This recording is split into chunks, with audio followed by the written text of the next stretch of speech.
Nós, a Europa, tem a ver com a Europa, tem a ver consigo. À sexta, uma reflexão sobre a atualidade europeia. Nós, a Europa, hoje com o Marco Teles, é gestor do Europe Direct Madeira. Boa tarde, Marco Teles. Boa tarde, Marta. Uma semana que está marcada pelo resultado das eleições legislativas no nosso país. Uma semana péssima para discutir o que quer que seja, que não sejam eleições, porque de facto foi uma semana a discutir resultados eleitorais. Aliás, o nosso país também teve destaques na imprensa internacional, na europeia, nomeadamente por causa de, enfim, um novo cenário que, na verdade, não é uma novidade em muitos outros Estados-membros, mas para o nosso país configura realmente um cenário para o qual nós não estávamos habituados. E, portanto, realmente foi uma semana muito rica em torno desta temática. Mas é uma tendência política na União Europeia, nos Estados? É uma tendência, tudo indica que sim, uma tendência, não sei, não quero ir mais longe, não sou especialista, não quero dizer que é uma moda, mas até acredito que seja uma moda que ainda vai durar o seu tempo. Como todas as modas, são ciclos e, portanto, há uma fase do deslumbramento e, portanto, há uma fase e depois há de haver uma fase do cansaço e até de algum saudosismo de outras situações. Tudo isto são fases, mas de facto uma tendência que revela também alguma preocupação, pensando já agora na questão das europeias em junho, no sentido de haver também estudos que indicam que na verdade, o apoio às grandes famílias políticas do centro, digamos assim, ou mais ao centro na União Europeia, possam de facto perder eleitores e que se venha a assistir a um aumento dos partidos extremistas, quer à esquerda, quer à direita, mas sobretudo à direita, e também de partidos mais pequenos. E, portanto, isto em termos práticos, estamos a falar de uma configuração do Parlamento Europeu distinta daquela que nós temos e com uma presença cada vez maior de deputados no Parlamento Europeu que, embora trabalhando para o Parlamento Europeu, na verdade, até nem gostam do projeto europeu e não querem o projeto europeu, o que é um contrassenso, mas isto é efetivamente uma realidade, é algo que já existe, na verdade, mas que se pode agravar agora nas próximas eleições. E isto em termos de famílias europeias também? E isto em termos de famílias europeias terá implicações, como se sabe. Isto também é uma pedagogia que terá que ser feita até às eleições para se perceber e para as pessoas perceberem como é que convém relembrar que, na verdade, os deputados são eleitos por um determinado partido político em cada um dos 27 Estados-membros, mas, na verdade, quando chegam ao Parlamento Europeu não se sentam nem sequer por afinidade nacional, na verdade são agrupados em grupos políticos ou famílias políticas. Na verdade temos sete grandes grupos políticos, famílias políticas no Parlamento Europeu, e é natural que sofra aqui alguma alteração, embora se acredite que o principal grupo político no Parlamento Europeu continua a sê-lo nestas eleições em junho, mas vamos aguardar. Eu de qualquer forma, há aqui uma nota em relação a isto que me parece importante e também com base na experiência que nós tivemos recentemente no nosso país, é que se calhar é necessário efetivamente uma nova narrativa em relação à questão do voto. Eu vejo muita preocupação, tem sido sempre a preocupação com a elevada taxa de abstenção, e nós sabemos que nas europeias também essa abstenção ainda é maior, costuma ser muito grande, foi 70%, à volta de 70%, quase 70% há 5 anos atrás. E, portanto, faz-se muito aqui a pedagogia do voto. Mas honestamente, é uma pedagogia que fica incompleta. Acho que já não basta pedir para votar. É preciso pedir para votar e votar bem, votar em consciência. O que é que eu quero dizer com isto? Não é interferir nas escolhas das pessoas, porque obviamente são livres de escolher as opções partidárias e políticas que entenderem, mas pensar que com o direito do voto vem também uma responsabilidade. A gente pensa sempre na área dos direitos, esquecemos a parte dos deveres. Sim, nós cumprimos o nosso direito de voto, o nosso exercício de cidadania, mas com aquele ato de assinalar um determinado partido, um determinado candidato, numa determinada cruzinha, num certo quadradinho, atrás da cortina, e isto tem consequências, isto tem responsabilidades. E, portanto, o voto, efetivamente, completo, na sua totalidade, implica que as pessoas pensem não só na situação de participar no ato eleitoral, mas pensar nas escolhas que estão a fazer, porque o que não se pode aqui é ver, como vejo muito este discurso, esta narrativa em torno do descontentamento, dos votos de protesto, que é muito comum agora falar-se nestas questões, que na verdade são pessoas que estão descontentes, vão lá e põem uma posição no partido A, B ou C, não interessa qual, mas depois não se pensa no resto. Mas é preciso pensar, porque essa escolha tem consequências, não é?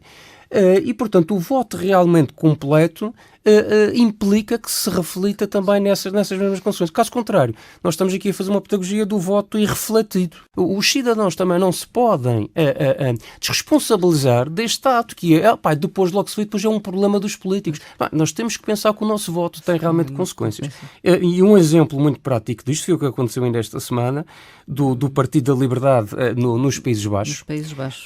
O candidato que havia ganho as eleições em novembro, e repara, nós já estamos em março, chegou agora à conclusão que ainda não tinha formado governo e vem agora dizer que efetivamente não consigo. E, portanto, ficam os Países Baixos aqui numa espécie de embrulhada, e nós estamos a falar de um candidato de extrema-direita, que aliás, eurocético, nem da Europa gosta, o que é estranho, estando nós a falar dos Países Baixos, um país, um Estado-membro que está desde 51, no Tratado de Paris, na criação da Comunidade Económica do Carvão e do Aço, um Estado-membro fundador que está na origem do projeto europeu desde a primeira etapa, e que faz escolhas deste género, e lá está as consequências que nós falávamos ainda há pouco, que às vezes são complicadas.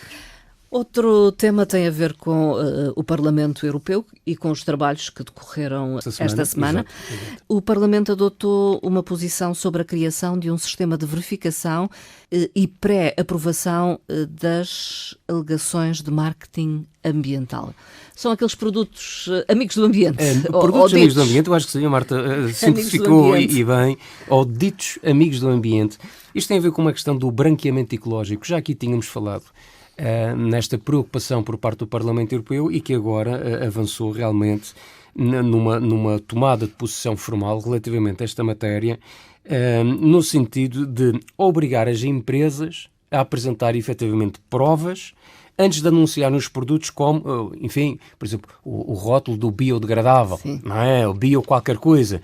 E isto porquê? Porque, efetivamente, há aqui a consciência que as pessoas estão preocupadas com as questões ambientais. Aliás, um dos relatores da Comissão do Mercado Interno, neste caso, ele referia mesmo que os estudos demonstram que mais de 50% das chamadas alegações ambientais são vagas, e estou a citar, enganosas ou infundadas. Portanto, da parte do consumidor há uma preocupação com as questões ambientais, quer ajudar o ambiente, quer fazer escolhas acertadas, sustentáveis, amigas do ambiente, mas por parte das empresas, às vezes, esses rótulos não correspondem realmente à verdade. E, portanto, o que se quer agora é garantir que os produtos ou serviços que venham para o mercado com alegações ecológicas sejam cientificamente verificados. Os eurodeputados aprovaram também os planos para reduzir o consumo de energia e as emissões de gases com efeito de estufa. Sim. Num setor em particular, o dos edifícios. O setor dos edifícios é um aspecto importante, porque normalmente, obviamente, fala-se muito na área dos transportes, mas o setor dos edifícios é também importante. Aliás, segundo a própria Comissão Europeia, os edifícios na União Europeia são responsáveis por 40% do consumo de energia e de emissão de 36% dos gases com efeito de estufa e, portanto, esta aprovação que vai ser feita esta semana vem no sentido de caminharmos em direção a edifícios mais eficientes, mais amigos do ambiente e define mesmo metas. Só a título de exemplo, por exemplo, 2030 todos os novos edifícios devem ter emissões nulas.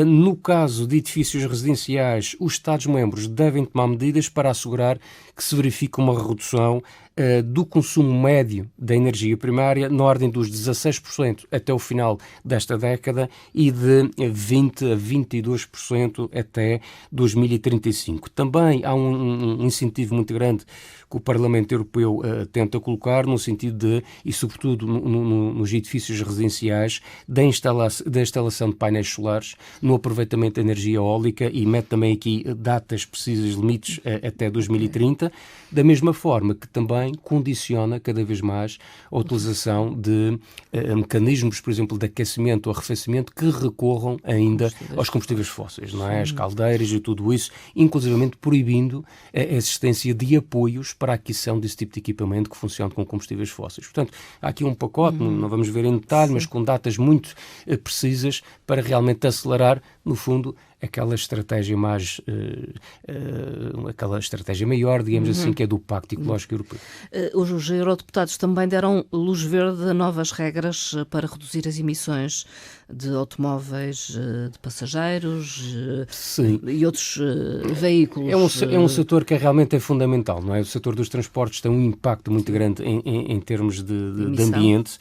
E, portanto, o que foi aqui aprovado no Parlamento bem, a votação até foi, de certa forma, renhida, o entendimento não é claro em relação a esta matéria, tem a ver com o regulamento o chamado Euro 7. Como sabe, os veículos novos colocados à venda têm uma bateria de testes muito rigorosa que são feitos antes de poderem ser colocados à venda no mercado europeu. A União Europeia é muito exigente com essa matéria. Portanto, esta norma Euro 7 entendeu-se que não vai mexer nas atuais emissões dos veículos ligeiros, mas já vai ser mais exigente com, por exemplo, autocarros, caminhões, portanto, veículos pesados, no controle nas emissões e também na forma como os testes a estas emissões são feitos. Um aspecto aqui novo será, pela primeira vez, estas normas da União Europeia incluírem também ter em conta os limites à emissão de partículas por parte dos travões, e estamos a falar daquelas partículas, as PM10, portanto ainda existem as PM2.5, são partículas que são extremamente prejudiciais à nossa saúde, e portanto a parte dos travões dos automóveis ligeiros será contemplada também a emissão destas partículas, como também passará a haver requisitos mínimos relativamente ao desempenho e à durabilidade das baterias, quer dos veículos 100% elétricos, quer dos híbridos. Que era, de resto, uma preocupação dos consumidores, não é? Quer dizer, eu compro o carro está novo, mas eu quero ter garantias que... E, portanto, a União Europeia está também aqui, obviamente, a apertar a malha no sentido de garantir mais segurança também aos consumidores no que toca a esta matéria. Sim, e, obviamente, quando optam por um veículo elétrico. Claro, nem mais. O Parlamento aprovou um regulamento sobre inteligência artificial. Exatamente. Já tínhamos falado nesta situação na semana passada, recordo-me. É na verdade uma legislação um pouco mais técnica, mas acho que é uma questão de bom senso, de nós percebermos que a inteligência artificial tem o melhor dos dois mundos. Portanto, é uma área com potencialidades incalculáveis, mas que também acarreta perigos enormes se não for devidamente acautelados. E o que a União Europeia, o que se conseguiu agora, ou que o Parlamento Europeu conseguiu esta semana, foi de facto colocar a União Europeia na vanguarda a nível mundial, porque somos a primeira região a nível global com leis bastante restritas relativamente à utilização da inteligência artificial.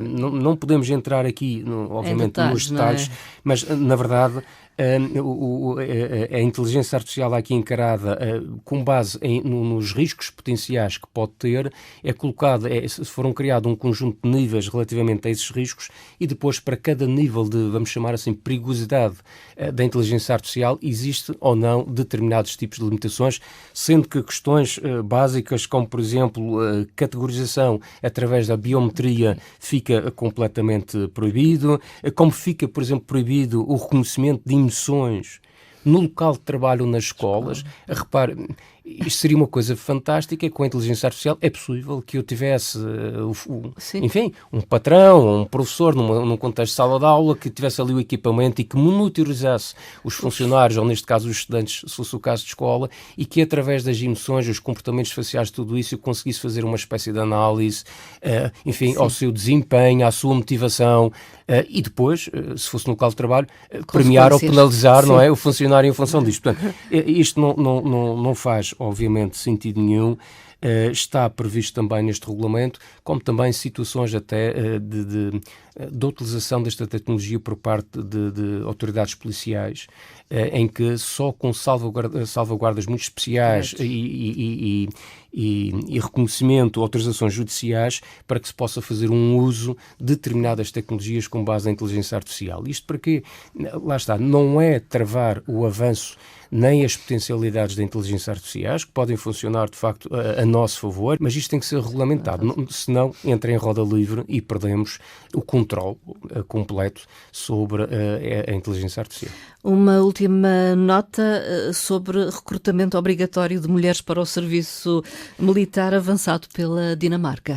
Uma pequena nota só para fechar, uma espécie de curiosidade que pode ter aqui duas leituras. Uma pela positiva, que é a questão da igualdade, e aliás esse argumento foi realmente focado. Já havia de resto a possibilidade das mulheres na Dinamarca poderem aderir ao serviço militar, não é? Agora o serviço militar obrigatório era apenas para homens e não para mulheres. Passará a ser tanto para homens como para mulheres. Aliás, não é o primeiro país ou o primeiro Estado-membro da União Europeia a adotar esta situação.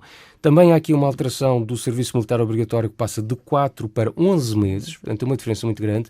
Mas a outra perspectiva que eu queria referir em relação a isto não é pela questão da igualdade plena no que toca à situação do género, mas é algo que já falamos aqui muitas vezes, que é da preocupação dos Estados-membros com a questão cada vez mais da segurança. Portanto, isto não é obviamente inocente, esta tomada de posição da Dinamarca, não será seguramente só uma preocupação com a questão da igualdade de género, mas é também uma preocupação com o seu serviço militar, com a sua estrutura militar e os seus efetivos militares dentro do país, e com esta preocupação que é genuína dos Estados-membros se prepararem para cenários menos favoráveis do que aqueles que temos agora. Sim. É uma preocupação que está muito em cima da mesa e que não se resume apenas com a tal estratégia da indústria de defesa que já aqui apresentamos noutros programas, adiantada pela Comissão Europeia, mas os próprios Estados verem como é que internamente podem se preparar melhor para eventuais cenários de futuro que não sejam tão favoráveis.